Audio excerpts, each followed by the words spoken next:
Welcome back. Now with the news in detail. Turkish forces and their allies have seized the key town of Suluk in northern Syria. Turkish forces have intensified their offensive against Kurdish fighters for a fifth day. The Defense Ministry said Turkish forces have also cleared all SDF forces from the border town of Ras Al Ain.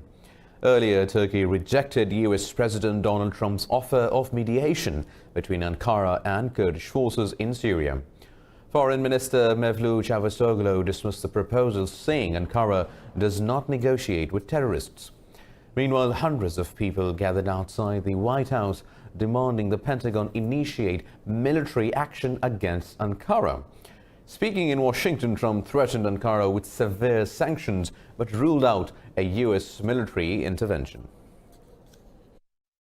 But I don't think our soldiers should be there for the next 50 years guarding a border between Turkey and Syria when we can't guard our own borders at home. I don't think so. Russia's President Vladimir Putin says every illegitimate force must leave Syrian territory. In an interview, he said if Damascus does not require Russian forces in the future, then they will also leave Syria. Putin added that the Syrian constitution should guarantee the rights of all ethnic and religious groups. He said Russia will work with Saudi Arabia against any attempt to destabilize the oil market. The Russian president will leave for Saudi Arabia on Monday to hold bilateral talks. Pakistan's Prime Minister Imran Khan says the Muslim world is facing numerous internal and external challenges. In a meeting with Iran's Supreme Leader Ayatollah Sayyid Ali Khamenei, Khan said unity among Muslim states is important. He also hailed Iran's support on the Kashmir issue. Earlier, in a joint presser with President Hassan Rouhani, Khan said Islamabad is playing a facilitator's role between Iran and Saudi Arabia. The Prime Minister said a conflict in the Gulf region can hike oil prices, which will increase poverty in developing countries. He also said Pakistan will try to resume nuclear talks between the US and Iran. Now, defying New Delhi's lockdown, Kashmiris have held over 300 protests since the occupied valley's illegal annexation by India. An internal security report says demonstrations have picked up since a curfew was imposed on the valley on 5th of August. The internal security report said 60% of these protests were held in Srinagar, Badgam and Pulwama. The report says 245 such protests were held in August, while 85 happened in September. Meanwhile, Indian troops continue coordinate search operations in Gandabal district on the 17th consecutive day. The occupation forces have martyred 4 innocent unarmed Kashmiri youths during these operations. An Indian fact-finding report reveals that people of occupied Kashmir have chosen civil disobedience to protest against India's illegal annexation. The report, released by a team of 4 academics, activists and journalists, explains the ways Kashmiris are reacting to the lockdown. The report says every Kashmiri wants freedom from Indian oppression, while the support for a merger with Pakistan continues to increase. Meanwhile, New Delhi's clampdown in Indian-occupied Kashmir has virtually stripped the valley of all means of employment. A recently compiled report by Indian media says Kashmiris have lost jobs in IT, tourism, media and other sectors in the last 2 months. Turkey's President Recep Tayyip Erdogan said the Kashmir issue should be resolved as per human resolutions. He said Ankara will continue to support the Kashmiri people in their struggle for the right to self-determination. In a meeting with Pakistan's National Assembly Speaker Asad Karsar in Istanbul, Erdogan said Ankara gives significant importance to his ties with Islamabad. The president said the Turk people consider Pakistanis their brothers. Asad Karsar hailed Erdogan's stance on Kashmir in the UN General Assembly. He said Pakistan is proud of its exemplary friendship with Turkey.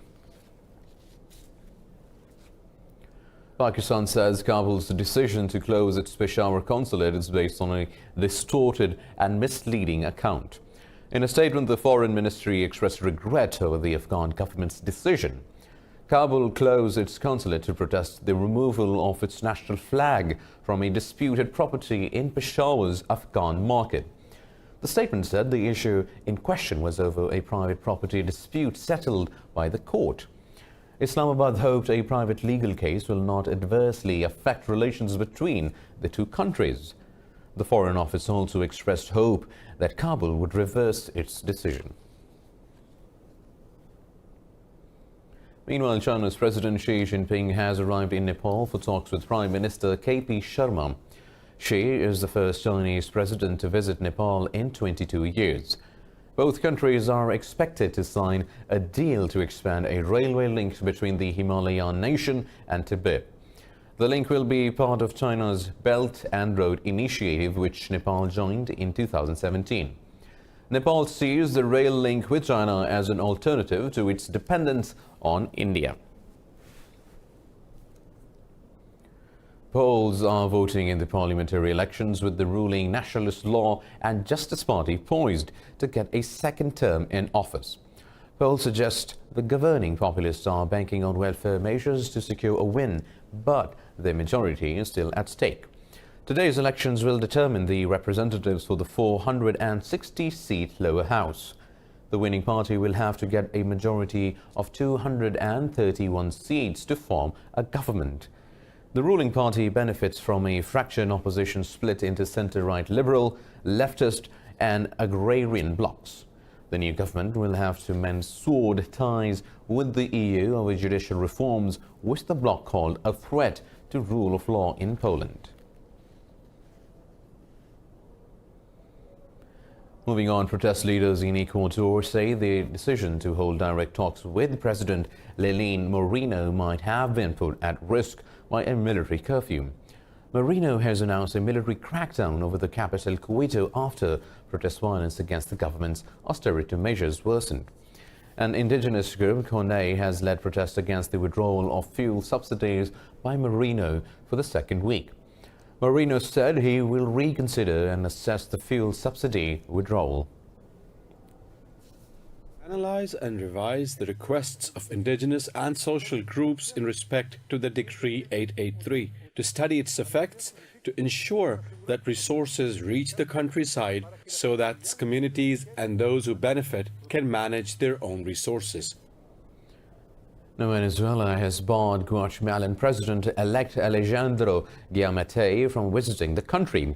He wanted to visit Venezuela to meet opposition leader Juan Guaido. Venezuelan opposition leader Juan Guaido says Yamet landed in Caracas but was denied entry. The Venezuelan government has not commented on the incident yet. Guaido leads Venezuela's opposition-controlled National Assembly. In January, Guaido claimed the interim presidency, calling President Nicolas Maduro's re-election illegitimate.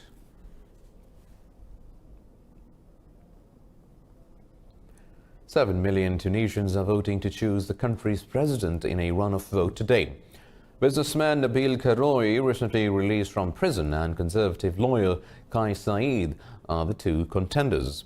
The candidates delivered a shock to the Tunisian political establishment when they came in the top 2 out of 26 candidates during the first round.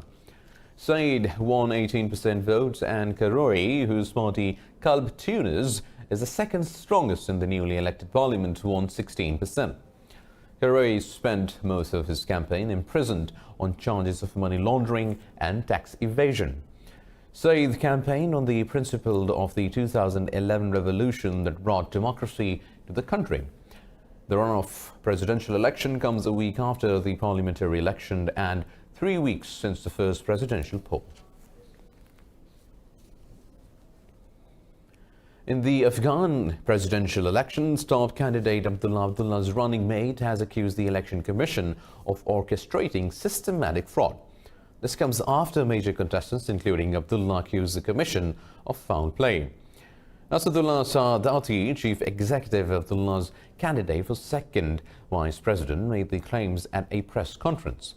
Saadati said the result sheets being counted are fraudulent. He said for the past 2 days, the election body has been violating law by adding non-biometric votes to the result tally.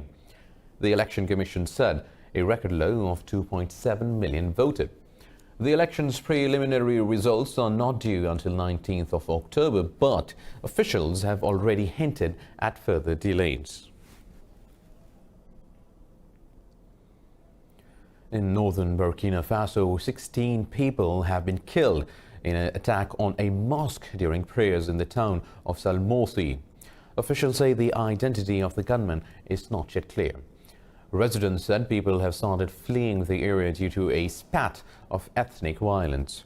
They said there was a climate of panic despite the deployment of military reinforcements after the deadly attack.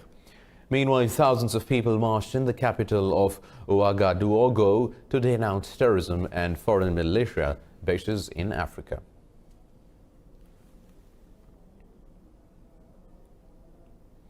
In Hong Kong, police have arrested dozens of anti-government protesters who led demonstrations at multiple locations of the city.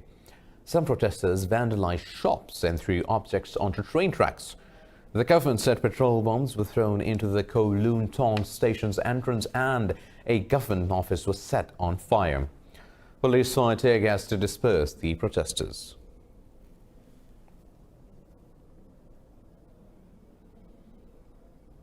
"26 people have died as Typhoon Hagibis ripped through Japan.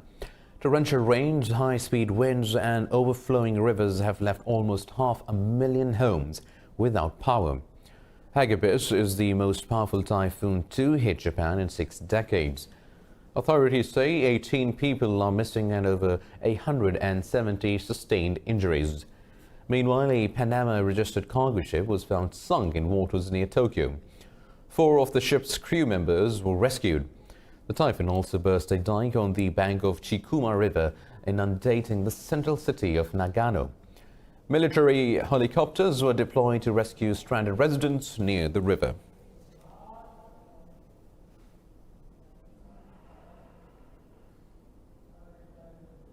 In Australia, Extinction Rebellion activists held a demonstration at Sydney's Bondi Beach. The protesters formed the shape of an hourglass in the sand to illustrate the need for urgent climate action. The protest was part of the global Extinction Rebellion movement. Created in Britain last year, Extinction Rebellion was carrying out a wave of demonstrations around the world since Monday. The group uses non-violent civil disobedience to call on governments to reduce greenhouse gas emissions.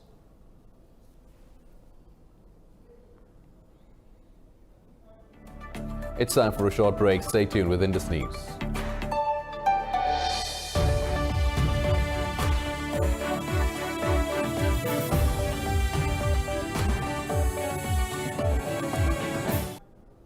Welcome back. Recent rains have helped put out the forest fires in Bolivia and Brazil, but the ecological disaster is far from over.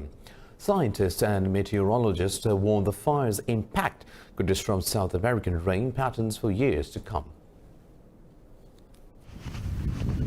Over 900,000 hectares of the Amazon forest were lost to wildfires this year. The damage has been attributed to Bolivian and Brazilian farmers' slash and burn farming practices. Now scientists warn their recklessness may soon come back to haunt them. What we can say is that the man-made fires, together with the natural ones, have affected areas that have not been affected yet. And those are the most impacted ones. South of the Bolivian Chicanta, pristine areas. I'll even say virgin areas like those in Nembiguasu. The Amazon rainforest is connected to a system of clouds known as air rivers, which are vital to South America's natural precipitation systems. Now that so much of the forest has been destroyed, scientists fear the continent will soon be in the grips of a drought. Ironically, it will be South America's beef and soy producing regions which will be most affected. The region generates earth richness thanks to the Amazonian aerial rivers that carry over 23 trillion liters of rainwater per year all the way down to the south, much more than what's discharged by the ocean. The destruction of only 5% more of the Amazon rainforest will trigger the disappearance of that richness. We are very close to a moment of collapse. Such an agricultural disaster will have significant consequences for Brazilian President Jair Bolsonaro and his Bolivian counterpart Evo Morales. Both have backed soy and beef farming in forest regions and downplayed the impact of the recent fires. Now, those who voted for them could lose both the Amazon and their farms. In the forests of Kahozi-Biega National Park in DR Congo, endangered eastern lowland gorillas are at the heart of a conflict. Their home is a haven in the province of South Kivu, which was a battleground for rival militias for a quarter of a century. This is the Kahozi-Biega National Park, in the east of the Democratic Republic of Congo. For the last year, the forest has been the scene of conflict between wildlife rangers and members of the Pygmy ethnic group, who claim the territory as their ancestral home. But the biggest victims of this conflict could be the endangered eastern lowland gorillas, who also call this park their home. The Pygmy people have been destroying the park through logging, coal production, sawmilling, and even mineral extraction. These activities are incompatible with conservation. They are activities which destroy the gorilla's natural habitat. The park rangers say that the Pygmy people have illegally cleared 350 hectares of the forest and accuse other ethnic groups and regional authorities of turning a blind eye. Rising above the canopy, plumes of smoke signal one of the most problematic activities that the Pygmy people engage in, the burning of trees to produce valuable coal. This not only pollutes the air, it destroys the gorilla's natural habitat, threatening the animal's survival. In a conflict which has seen 3 deaths since the beginning of the year, the rangers are keen to spread their message. I told them these illegal activities in the park are over. Now they're supposed to pass on the message to all other groups that can be found in the national park. Peace talks are underway to put an end to the conflict, with participants engaging in a tricky balancing act of ensuring that the rights of the Pygmy people are respected, while the natural habitat of prized local wildlife is left intact. Well, Pakistan is all set to welcome the Duke and Duchess of Cambridge. This will be the first official visit by the British royal family since 2006. Royal experts expect Kate to channel some of Princess Diana's fashion from her solo trip to Pakistan in 1991. Pakistan's High Commissioner to Britain, Mohammed Nafiz, says the tour reflects the importance of bilateral ties between Britain and Pakistan. British High Commissioner to Pakistan, Thomas Drew, says the visit will strengthen UK's ties with Pakistan. He said the royal couple hopes to meet as many Pakistanis as possible during the visit. It will be a very exciting programme. It will, of course, pay respect to the historical relationship between Britain and Pakistan, but it will focus largely on showcasing Pakistan as it is today, a dynamic, aspirational and forward-looking nation. Earlier, we spoke to our correspondent Kiran Abhat about the royal couple's visit to Pakistan. Yes, the excitement is building ahead of Prince William and Princess Kate Middleton's visit to Pakistan. I'm here at Azadi Chowk flyover in Lahore city, which symbolizes a mixture of modern and historical architecture. The royal couple will also visit a variety of places around the country, and they will be exploring 1,000 kilometers across country, which includes mountainous countryside in the north, the modern capital Islamabad, and richly vibrant city of Lahore, and the rugged border region to the west. Well, we can certainly see the excitement. Now moving on, after the completion of the first phase of the Pakistan-China economic corridor, Islamabad and Beijing have agreed to expedite work on its western route. A Pakistan-China joint working group has also signed an MOU for transport infrastructure development. The project's second phase includes the construction of highways over 1,200 kilometers long. The Chinese delegation has called on Pakistan's Communications Minister Murad Said and discussed the infrastructure projects. The Chinese delegation appreciated Pakistan's timely completion of the first phase. Pakistani officials also informed the delegation about the second phase's priority areas, which include agriculture, tourism and poverty alleviation. Over 40 racing teams from 24 countries have left Darwin City to race across Australia to the southern city of Adelaide. The race comprises entirely of solar-powered cars.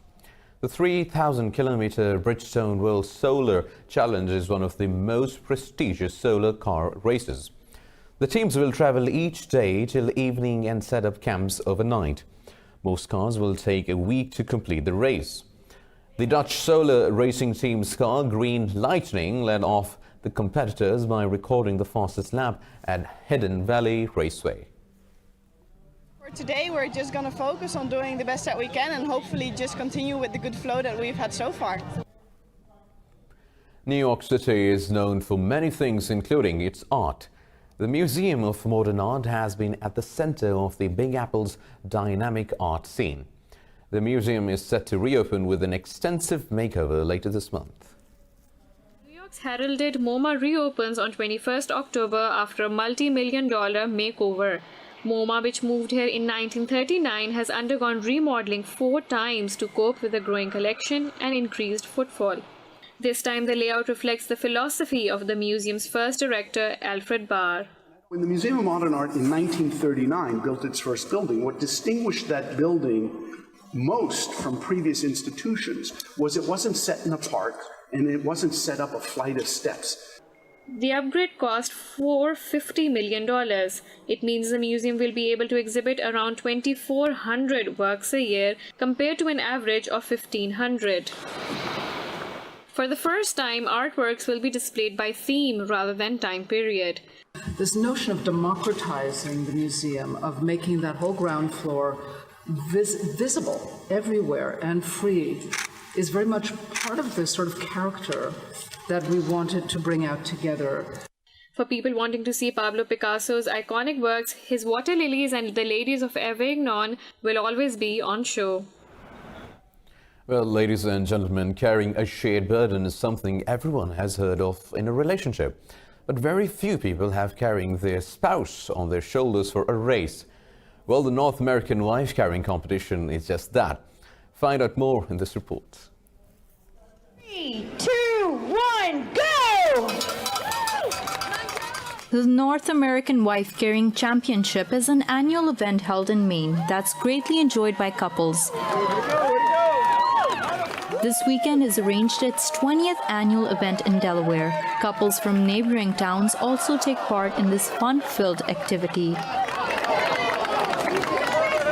We have not done the North American wife-carrying competition ever before, so this is our first time, and really we were just interested in having a fun day. So this is awesome.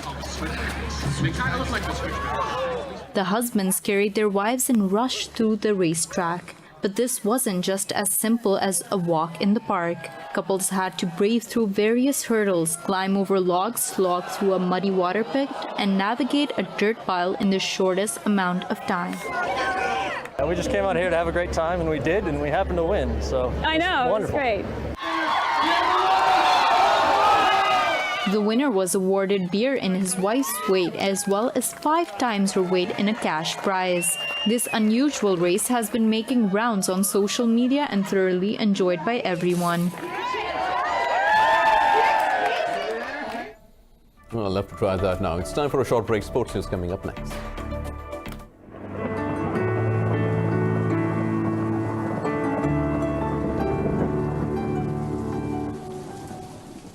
Now let's have a look at the weather updates.